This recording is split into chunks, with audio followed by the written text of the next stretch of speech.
आइए, आज वास्तुकला की एक ऐसी दुनिया में चलते हैं, एक ऐसी दुनिया जहां इमारतें सिर्फ ईंट पत्थर के ढेर नहीं, बल्कि हमारे आने वाले कल की उम्मीदें हैं। तो चलिए, इस सफर को शुरू करते हैं एक बड़े सवाल से। जरा सोचिए तो, क्या हो अगर हमारे शहर सिर्फ हमें पनाह ना दें, बल्कि हमारे इस प्लैनेट को, हमारे ग्रह को हील भी करें, उसे ठीक भी करें। सुनने में बड़ा लगता है ना, पर यही आइडिया आज हमारे विश्लेषण के केंद्र में है। तो सवाल उठता है कि इस आइडिया की जरूरत ही क्यों है। ये आंकड़ा देखिए, ये हमें जगाने के लिए काफी है। साल 2050 तक दुनिया की 2/3 आबादी, मतलब हर 3 में से 2 लोग शहरों में रह रहे होंगे। सोचिए जरा, हमारे शहरों पर, हमारे रिसोर्सेज पर कितना जबरदस्त दबाव पड़ने वाला है। हमें कुछ अलग सोचना ही होगा, और वो भी फौरन। और देखिए, ये सिर्फ कोई इंजीनियरिंग प्रॉब्लम नहीं है। नहीं, ये एक सामाजिक चुनौती है। ये एक तरह से एक महान हरित क्रांति का बुलावा है। एक ऐसा मौका जहां हम इंसानों और कुदरत के बीच के रिश्ते को फिर से एक नए सिरे से सोचें, उसे गढ़ें। तो फिर इस बड़ी चुनौती का जवाब क्या है? जवाब आर्किटेक्चर में ही छुपा है। लेकिन हाँ, एक बिल्कुल नए नजरिए के साथ। एक ऐसा नजरिया जो इमारतों को प्रॉब्लम की तरह नहीं, बल्कि सॉल्यूशन का एक अहम हिस्सा मानता है। और इस नए नजरिए का एक नाम भी है, आर्कीबायोटिक। अब ये शब्द बना है आर्किटेक्चर और बायोटेक्नोलॉजी को मिलाकर। मतलब आसान भाषा में समझे तो ये ऐसी इमारतें बनाने की कला और विज्ञान है जो अपने आप में एक जीता जागता इकोसिस्टम हो। सोचिए, एक ऐसी बिल्डिंग जो प्रकृति के साथ मिलकर काम करे और अपने लिए एनर्जी और खाना खुद बनाए। देखिए, यहां पर एक बहुत ही बुनियादी बदलाव है सोच में। ये सिर्फ कम बुरा बनने की बात नहीं है कि चलो थोड़ी कम बिजली यूज कर ली। नहीं, ये सोच कहती है कि भाई, इमारतें सिर्फ रिसोर्स खाएंगी ही क्यों, वो खुद रिसोर्स पैदा क्यों नहीं कर सकती। ये वो इमारतें हैं जो हमारे पर्यावरण में एक्टिवली कुछ अच्छा करती हैं, सिर्फ उससे लेती नहीं हैं। अच्छा, बहुत थियरी हो गई। चलिए अब कुछ असली दुनिया के उदाहरण देखते हैं, क्योंकि ये सिर्फ कागज पर मौजूद आइडियाज नहीं हैं। ये वो प्रोजेक्ट्स हैं जो इस आर्कीबायोटिक सोच को हकीकत में बदल रहे हैं। ये वो इमारतें हैं जो सच में सांस लेती हैं। तो सबसे पहले चलते हैं न्यूयॉर्क। यहाँ एक बहुत ही महत्वाकांक्षी, एक एम्बिशियस प्रोजेक्ट की कल्पना की गई है, ड्रैगन फ्लाई। और ये सिर्फ कोई आम बिल्डिंग नहीं है, ये शहर के बीचों बीच एक खड़ा खेत है। जी हाँ, एक वर्टिकल फार्म। तो इसमें खास क्या है? इसका मकसद है शहर के लिए खाना, एनर्जी और पानी तीनों का एक सेल्फ सफिशिएंट, एक आत्मनिर्भर जरिया बनना। जरा सोचिए, सब्जियां सैकड़ों मील दूर से ट्रकों में भर भर के नहीं आ रही, बल्कि आपके पड़ोस की ही बिल्डिंग से आ रही हैं। इससे खाना तो ताज़ा मिलेगा ही, लोकल लेवल पर नौकरियां भी पैदा होंगी। और इसका जो डिज़ाइन है ना, वो एक ड्रैगन फ्लाई के पंख जैसा है, जो इसे हवा और रोशनी के इस्तेमाल में ज़बरदस्त एफिशिएंट बना देता है। चलिए अब न्यूयॉर्क से उड़कर चलते हैं ताइपे। यहाँ एक बिल्डिंग है जिसका नाम है अगोरा गार्डन टावर।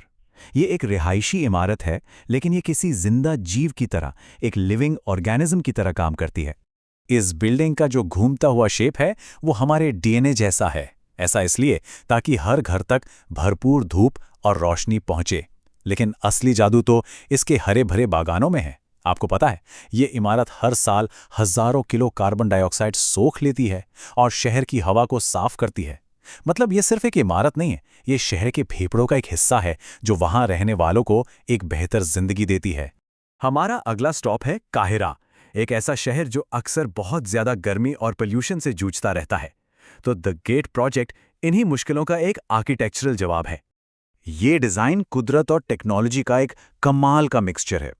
इसकी एक बहुत बड़ी हरी दीवार है जो हवा को फिल्टर करती हैं, और इसमें बायोक्लाइमेटिक पैसिव सिस्टम यूज किए गए हैं। अब इसका मतलब क्या है? मतलब ये कि ये बिल्डिंग बिना एसी के, जी हां, बिना एयर कंडीशनर के, सिर्फ अपने स्मार्ट डिजाइन और हवा के नेचुरल फ्लो का इस्तेमाल करके ठंडी रहती है। और तो और इसमें सोलर ट्रीज भी हैं जो छांव भी देते हैं और बिजली भी बनाते हैं। तो अभी तक तो हम अलग अलग इमारतों की बात कर रहे थे, लेकिन ये सोच सिर्फ एक बिल्डिंग तक ही सीमित नहीं है। क्या हो अगर हम इसी फिलॉसफी को पूरे के पूरे शहरों पर लागू कर दें? यहां से कहानी और भी बड़ी और भी ज्यादा दिलचस्प हो जाती है।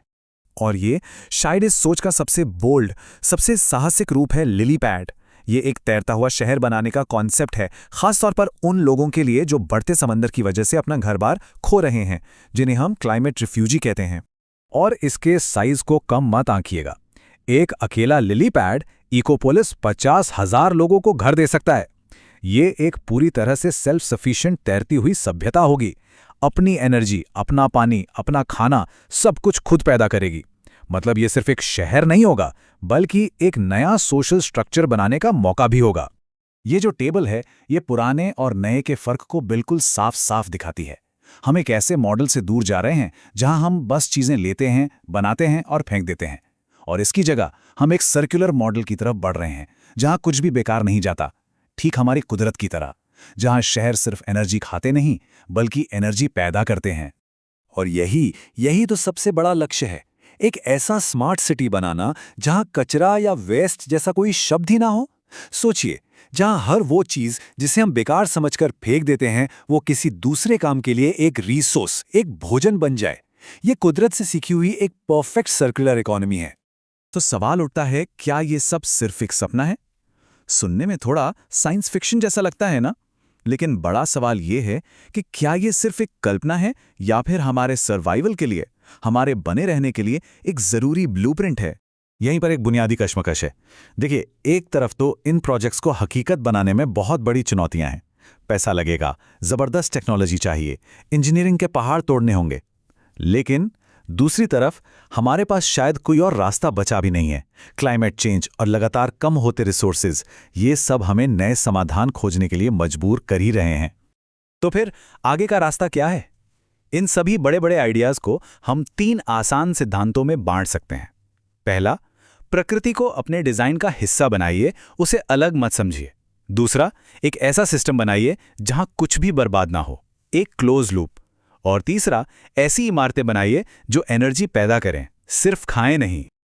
और आखिर में एक बात साफ है, ये सब सिर्फ टेक्नोलॉजी या कंक्रीट के बारे में नहीं है। ये हमारी इमेजिनेशन, हमारी कल्पना की शक्ति के बारे में है, क्योंकि भविष्य वही बनता है जिसकी हम आज कल्पना करते हैं।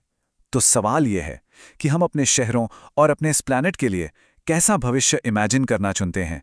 इसी सवाल के साथ आज का ये सफ़र यहीं ख़त्म करते हैं।